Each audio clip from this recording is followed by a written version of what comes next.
Alrighty, welcome everyone. I'm Teeaboo and I am here for Revolutionary Girl Utena, episode 21. Last time on the Utena reaction series, we watched 3 episodes. It was a long one, and they were interesting episodes. The first one was a really interesting look at Tsuabuki, who drew the swords from Nanami, or the sword and knife, or whatever she wields. Drew that from Nanami, and some very interesting stuff about adulthood and what it means, and some kind of childish ideas of adulthood. The next episode was focused on Wakaba, but from the perspective of it's like from a distance a little bit. We sort of zoomed in on her from a distance. The appearance of this other guy, the Onion Knight, and dealing with her relationships. And the Onion Knight guy ended up going into the room with the butterfly thing. Somebody called that... Oh, what did they call that? Damn, it just slipped my mind. I was just thinking about it. Someone commented on it and had a really good name for that room, so I'll try to remember it for the next episode, or to remember. It was like Restoration Room or something like that. So that we'll have an easier way to reference it. But you know what I'm talking about. Anyway, he went into the room and he spilled his beans, spilled his guts a little bit, and Motobe, pink hair guy, refused to turn him into a warrior person, a Black Rose seal wielding bad guy. Refused to do it. Said he was too good. Really interesting. And then we ended the episode on an ultra mega cliffhanger where Wakaba comes home to Saionji, just chillin'. And that's confusing. So I had forgotten at this point, or at that point, that Wakaba always had some kind of feelings for Saionji. I had forgotten completely about the love letter that she wrote him and got kind of bullied for. That was like really right in the beginning, but it's all been brought back. And she and Saionji are living together, or I should say Saionji is living off of her and just chilling in her room, hoping and moping for his place in the academy and stuff like that.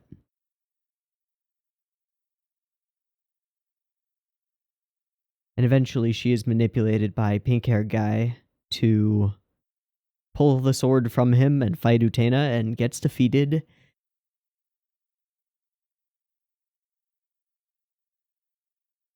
And is forced to move on, but kind of hasn't. She comes home and says, "I'm home." Oh, oh. Big feels in that episode. So, a whole lot of stuff has happened. Saionji has returned to the academy, which is interesting. We'll see what comes of that, and whether he rejoins the student council or is just a guy walking around or what. But really interesting. We'll see. We'll see what develops with Anthony's brother, if anything. I don't know where we go from here. I think the only duelist who hasn't had their reprise would be red-haired guy, right? Would be Toga. Or Toji? Fuck. God damn it. Names. The former president. So let's get into this episode 21, and see what is in store for us. Okay. As usual, there will be multiple versions of this video. You can find picture-in-picture versions with the video up there in the description down there on BitChute and Mega. And you can find the timer-based version with the full discussion and everything on YouTube as usual. There will be a beep beep timer. It'll go boop boop boop beep, and on the beep and the green light, that's the same frame that the video starts playing on my screen. So if you're playing along, that's probably when you want to hit the button. Beep beep timer goes here.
Okay.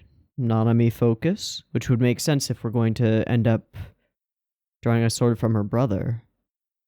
But this could go anyway. This could be a Nanami comedy episode.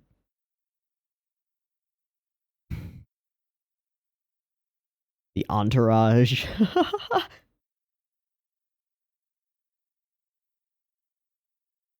Troublesome insects.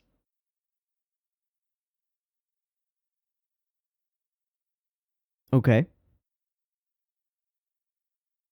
Got a Nanami rose.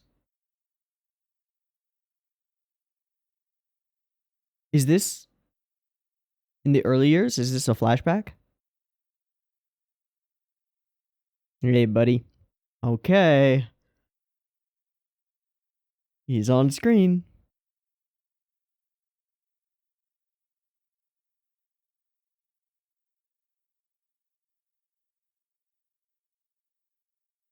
Yep. We're just keeping the rose there. Interesting.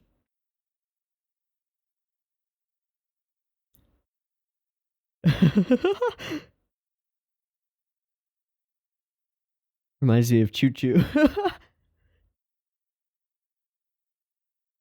Uh-huh.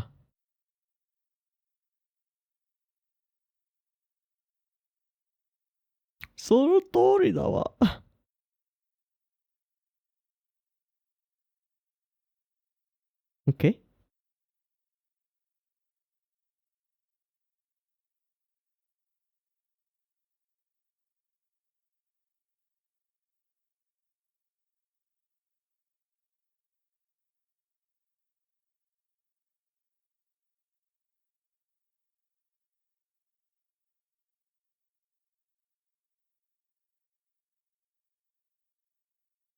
Ha, right. Ha. Nice try. Uh-huh.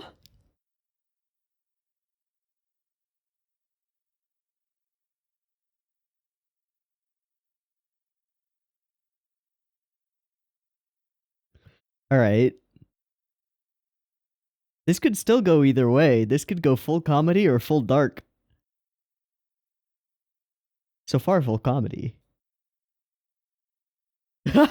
Those three. Oh. An invitation to Choo Choo. So I guess Utena and oh. Oh wow, they actually have feelings.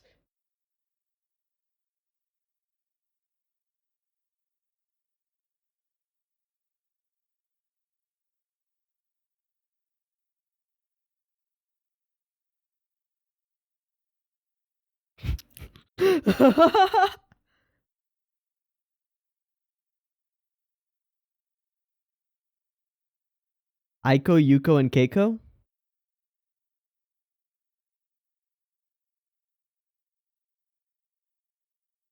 Any relation to Aiko, Biko, and Siko?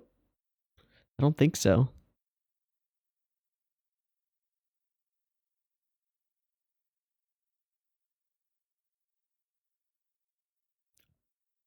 Oh.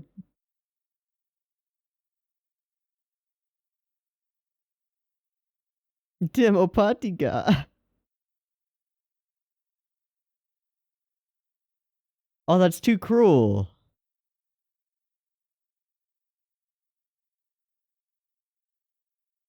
I want to go to the party. Fuck. Stand up for yourself, Keiko.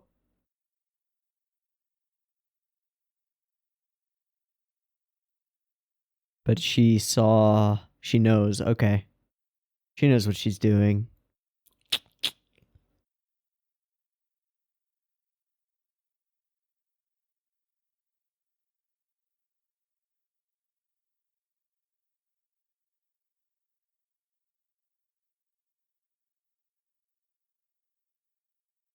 Spent so long watching Nanami fawn over him.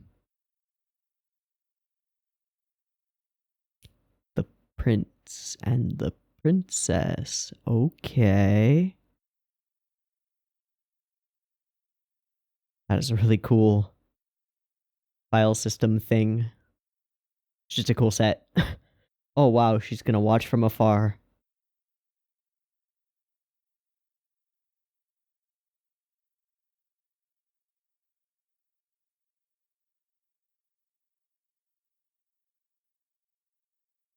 Looks like Zelda.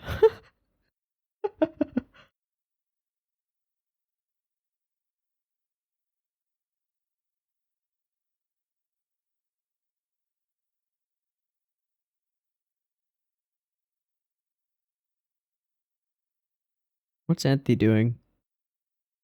Is she bowing or falling asleep?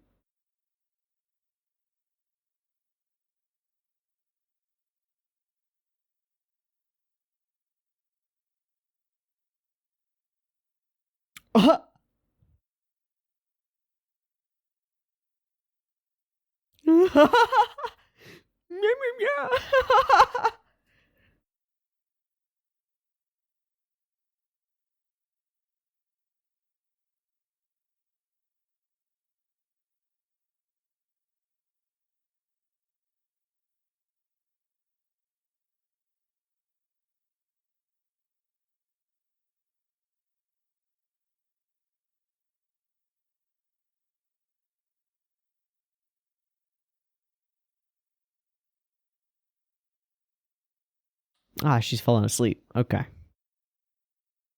Why is she so sleepy?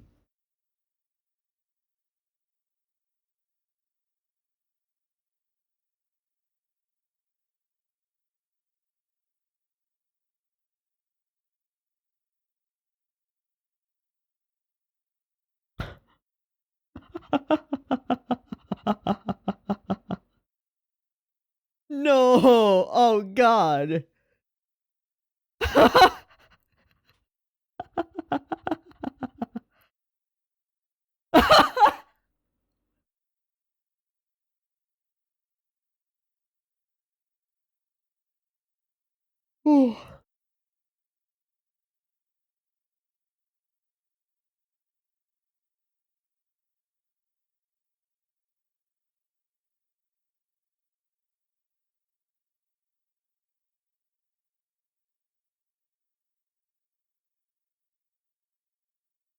Mm-hmm.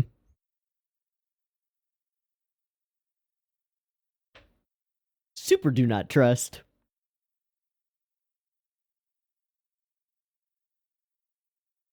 Leaving them alone together.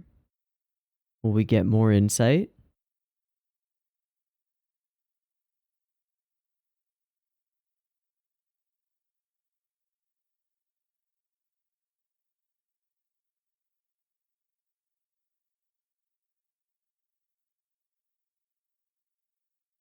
Okay.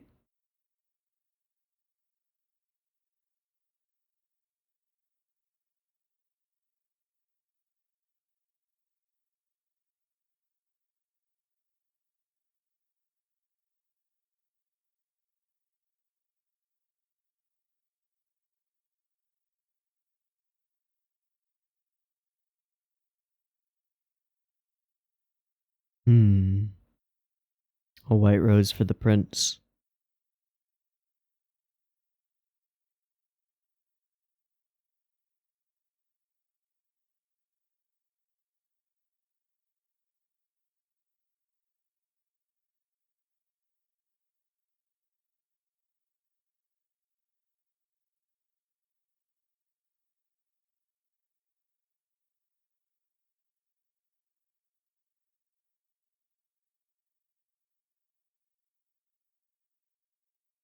Turns around, it's somebody completely different.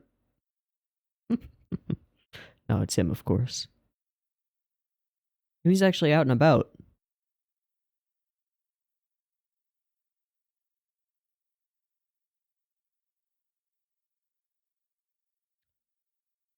How will oh.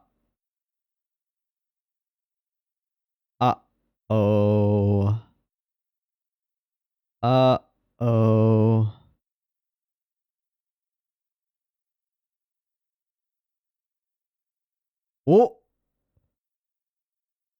Okay, we've got a rose.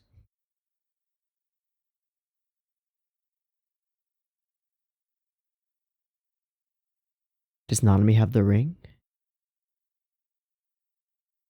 No, she's just acting. Okay.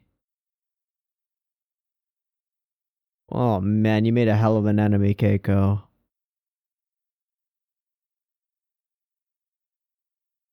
Because I saw you with what's mine.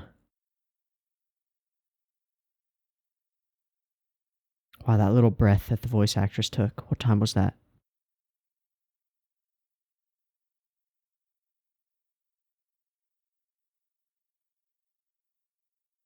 Insects.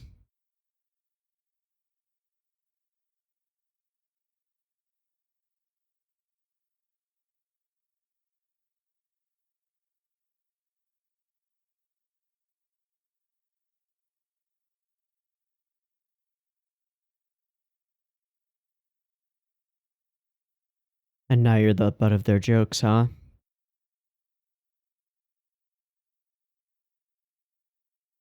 They don't even care about you anymore.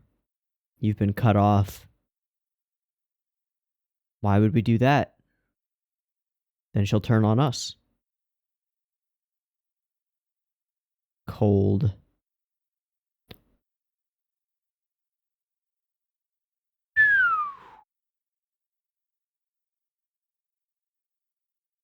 So, who's been chosen by the rose? It's gotta be Keiko. An empty classroom?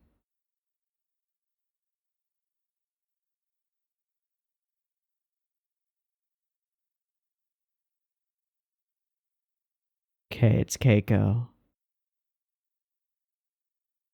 Her hatred is for Nanami, but whose swords will she draw? Toga's?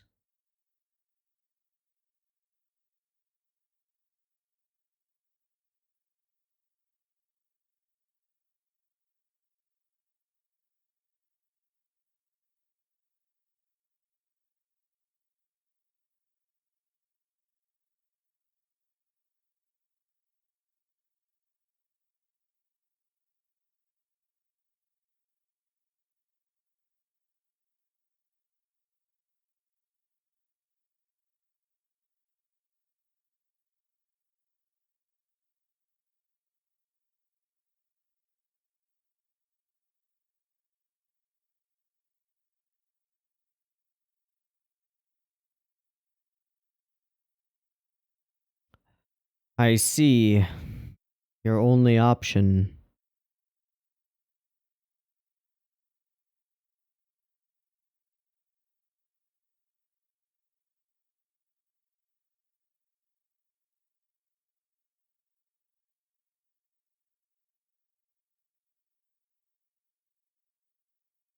Toga? The umbrella.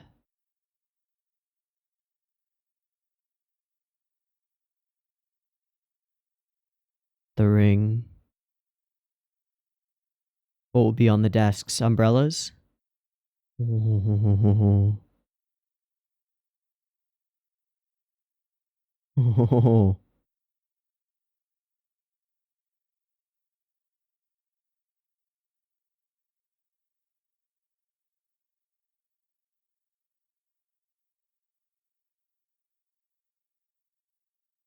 Alright, puppet girls?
All right.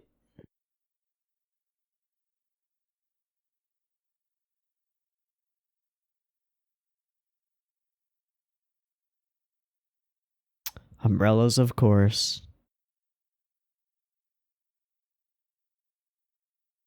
I will kill the Rose Bride.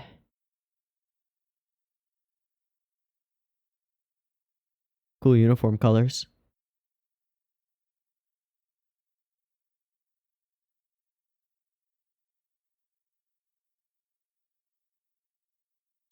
And Enthi has an umbrella. All right.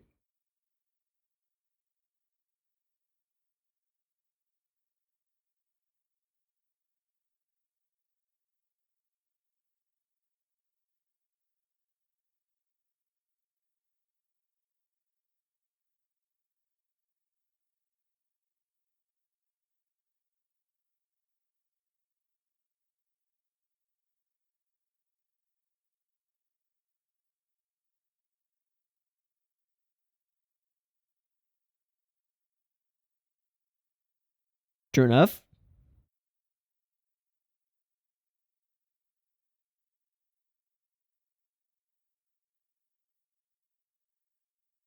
But it would be nice, though.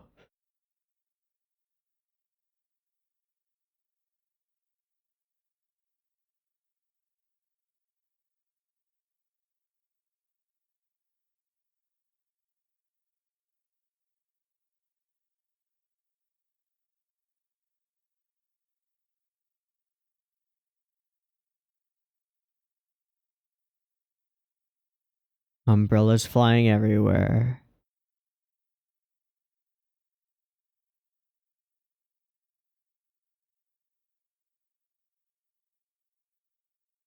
Okay, classic lunge. Nailed it.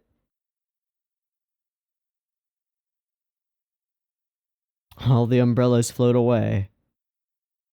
We skipped some of it. Okay.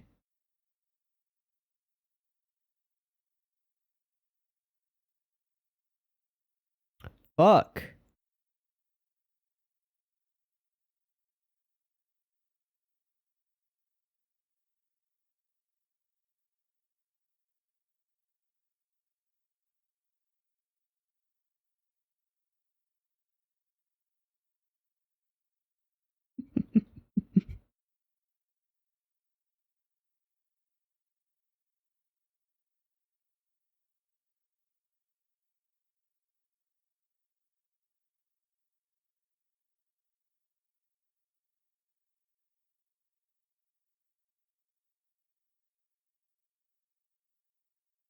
She's back to herself and she's been forgiven?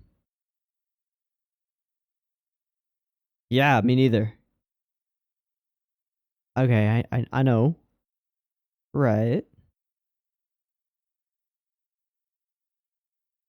Yeah. Yeah. Comfort? Ah.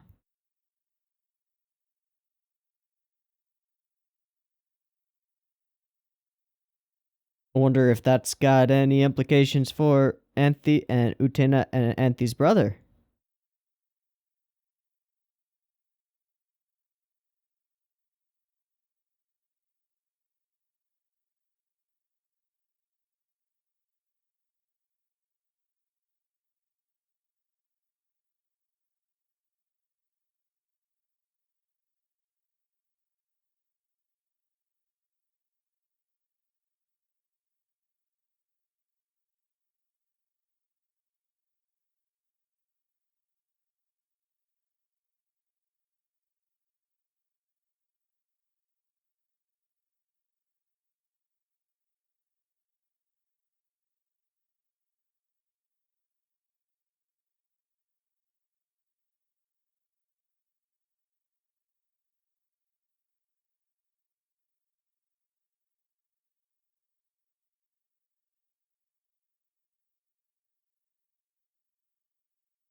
Okay, cool episode.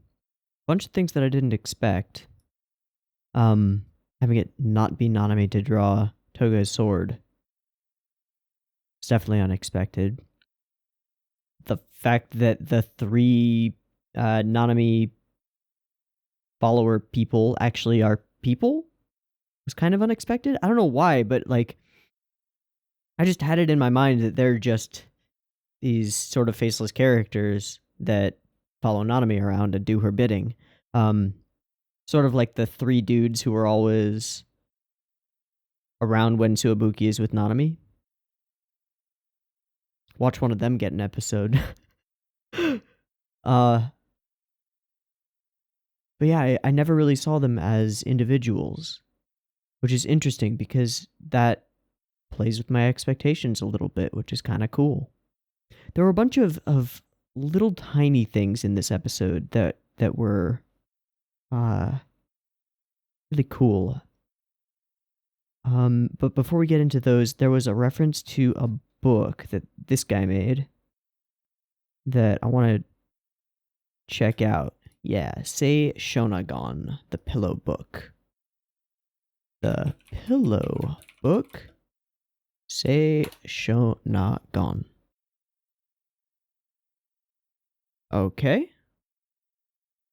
Book of Observations and Musings recorded by Sei Shonagon during her time as court lady to Empress Consort Teeshi in Heian, Japan. Essays, anecdotes, poems, and descriptive passages that have little connection to one another. Huh. Valuable as a historical document.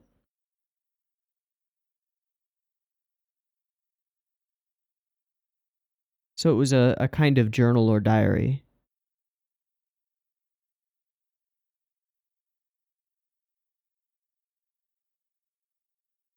And sort of a look into the mind of a person of the time. Cool. Okay. I don't think it has any, like, thematic bearing, but good to know. Yeah, there was a weird thing with, I think Aiko. I think it was Aiko. The one with the short hair, the shortish red hair, at about 750. It's a weird thing with her face in one of the, like, overlay images.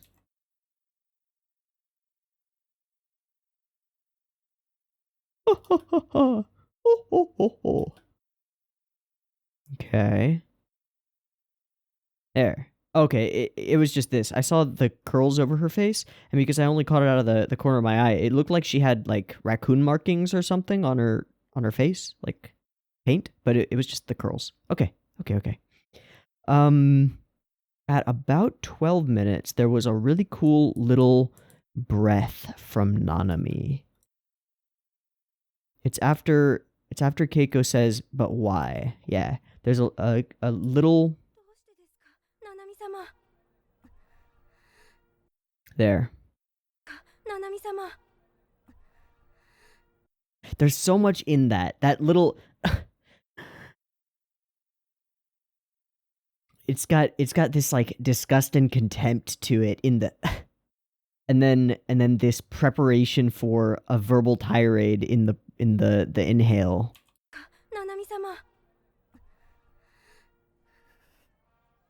And then a kind of, like, suppression of that. And then the tirade comes. Okay, those are the little things. As for the plot itself, okay, it follows the standard formula. We're introduced to a character, we find out their conflict becomes unbearable, they go into the room and seek guidance, are guided along the path of the Black Rose by, I want to say Motobe, pink hair guy. Or is it Mikage?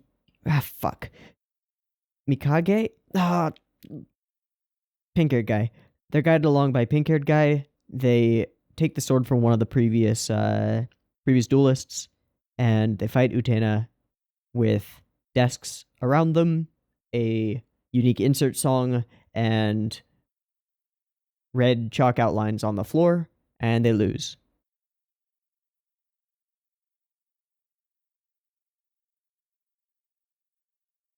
beyond just following the formula, each episode works as a really solid character study that just shows like a little slice of the life and troubles of a previously not very well-known character, most of the time at least, and really serves to expand the world and the types of characters that we have. Keiko in this situation is interesting. She actually, in some sense, she reminds me of Tsuabuki, who is lying to himself because he cares for Nanami and telling himself that just being near her is enough for him. And likewise, Keiko is lying to herself that she gives a damn about Nanami when her whole goal is to just get closer to Toga. Kind of similar in a way.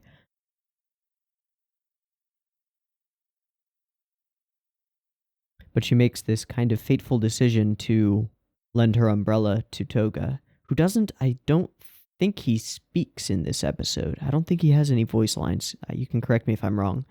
But he's just a presence, and that's pretty cool. We don't really need him to say anything. We understand who he is and where he's at right now, and it's not a good place, but that's where he is. Nanami with her little entourage. Troublesome insects, which comes to refer to them, which I should have inferred from the beginning, because we're strongly focused on them and their existence as her followers.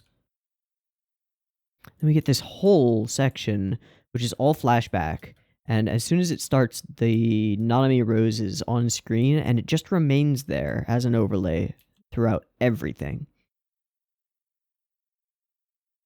So instead of joining her group, their group existed before her, and they invited her into it, but once they found out her status, she became the leader, and they became 3 underlings.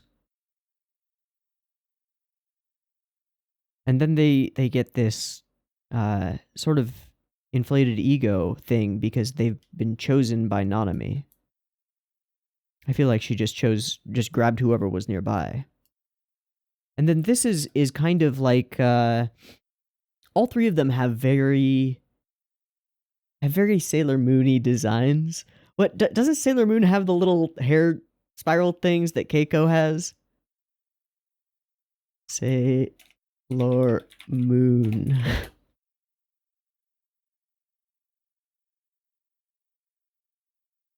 Kinda. Yeah, kinda. She's got a bunch of them that go out, though. But right in the center, she does.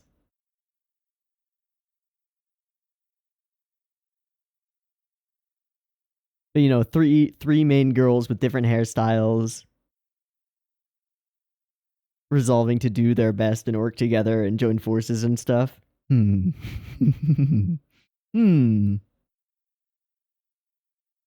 We 3 are the chosen. Yeah, alright. So we're gonna have a grand party to cheer up her brother. I love this gag of this guy in the background who we know is completely going to be ignored, asking her to clean up the blackboards. And all 3 of them just pandering. Party, party, party. Party, party, party, we're gonna have a party. And then we go to Keiko herself, and she's choosing what to wear. She's resigned herself to never actually have anything happen with Keiko, or with Toga. But she wishes. I love the way that she just sort of hovers. Yeah, and there's this low rumbly whoosh in the background as she goes by. There's this Doppler effect. Oh, it's the skates that she's wearing. That's right, she's wearing skates for some reason. New dress. Very Genki. Oh, I forgot about something. Go do some paperwork for me. Huh? But party. But I want to go to the party. This is so cruel. You set up this party for her and she won't even let you go. Your job is done, right? Fuck. And this look from Nanami is like, I don't know if she knows. I get the feeling that she doesn't. She doesn't really care about the mental state of her underlings. But this sort of implies that she knows something's up. That she's banishing her from the party for an ulterior motive.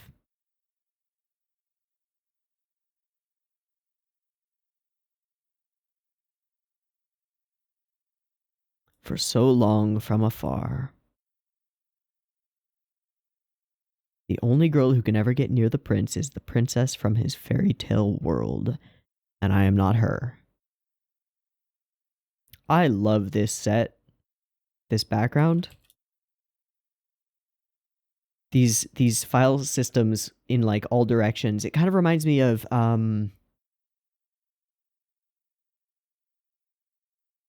the scene from Interstellar of all things. And something else too. A place with drawers everywhere. It's also, I guess, it's also reminiscent of the place down under where all of the former people are, their bodies are, where what's his face takes everybody and gets the rose seals. So we're at the party, but we don't really see the party. We don't see it from Anthea and Utena's perspective. When she takes off her pigtail things, she kind of looks like Zelda. Just saying. I don't know why. Anthe falling asleep here. I don't know what to think about that. They give a reason for it being Choo Choo crying, and then they that serves for a fantastic gag, which we'll get to when we get to it. But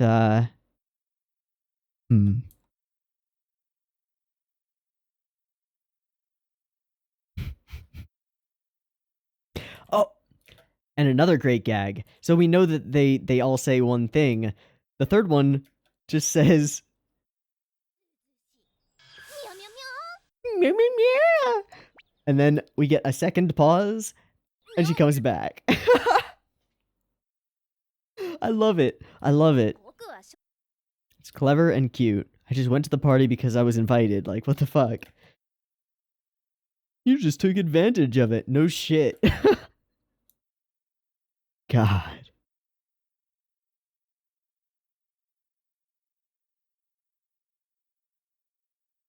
Then we get this Choo Choo gag where he's hotboxing himself. Not hotboxing. Is it hotboxing?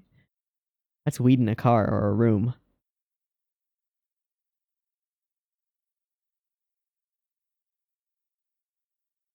Shit, there's a word for this, and I don't know what it is. It doesn't really matter. It's dumb. But he's farting in his own sleeping bag. And then he tries to hold it in by inhaling it. That's not what you do, Choo Choo. That's a very bad idea. And he's dead. Okay, and then we move into the planetarium. Akio. I've got to remember it's Akio. Very close.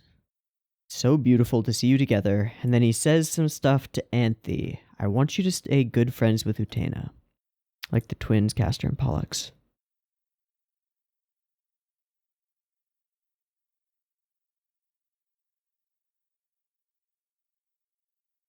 There's something fishy here.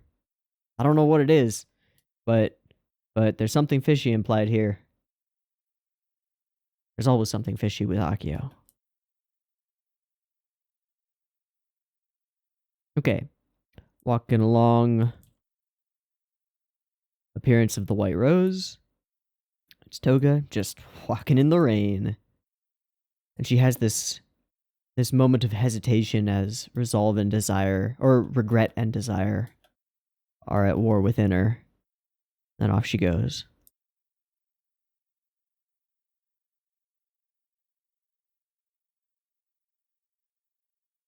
And Nanami arrives to see them.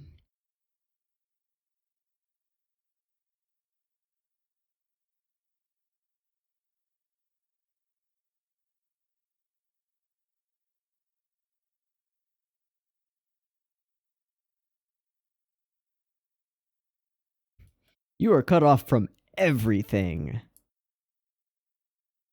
Oh, she's the head of the student council now. Or acting head. Yeah, that's a really powerful enemy. But why, Miss Nanami? Then we get that breath that I talked about at the beginning. The tirade. The worst vermin of all. You parasites, you insects, you will never reach my brother.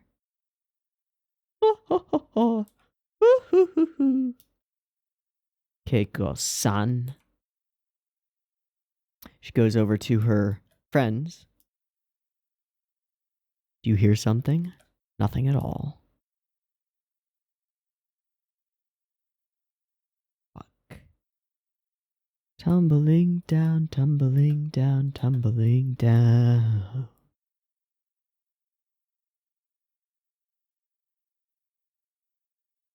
So she sits here in this empty classroom, and we don't show her going to the guidance place or anything, but boom, we're here in the room.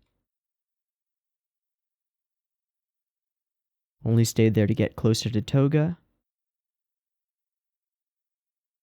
If not for that, who would? Can't stand her.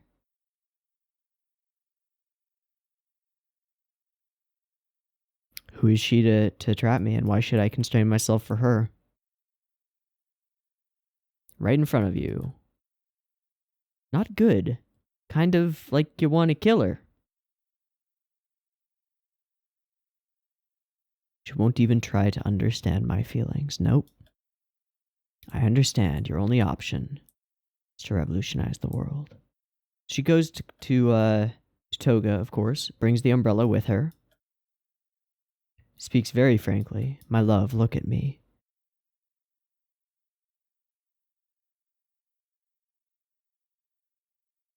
He convulses as usual. The sword draws out.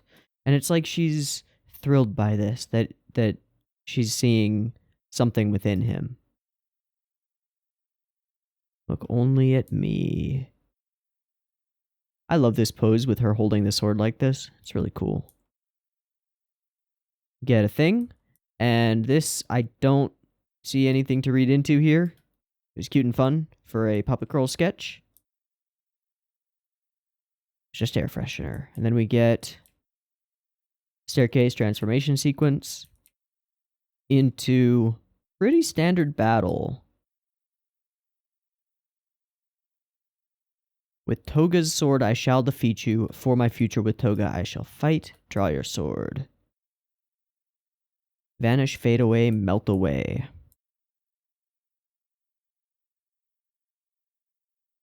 Now, there were some somewhat interesting lines here. You more than anyone know what Nanami is really like. True enough. True. True. But why do you have Toga's sword? You don't have to understand. I feel like that's directed directly at us. Can you beat this sword? The noblest sword in the world. Ironic, isn't it? Because we know how ignoble he really is. And so does Utena.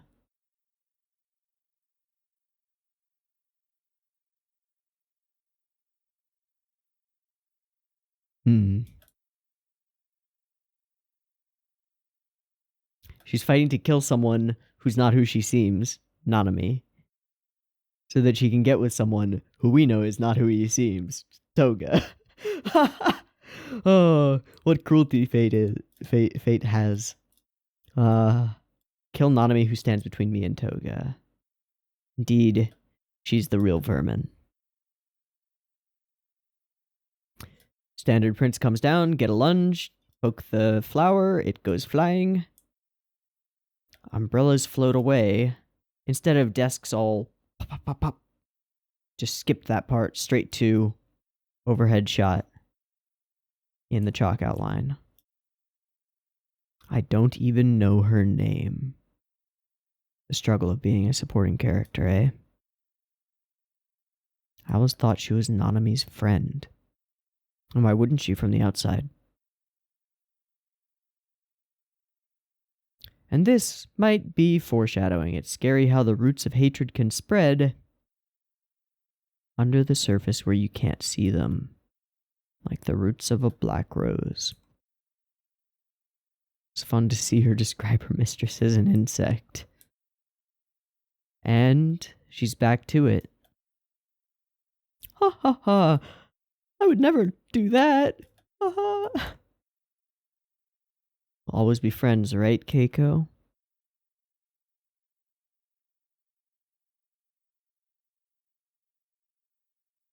If it's for someone you love, how you feel about others doesn't matter. Sure, that's got a double meaning somewhere, but we don't know what it is yet. Okay, so cool episode. We got our first Toga episode, and it was an unexpected wielder. Did not expect it to be a character who up until now had been completely nameless. Expected it to be Nanami.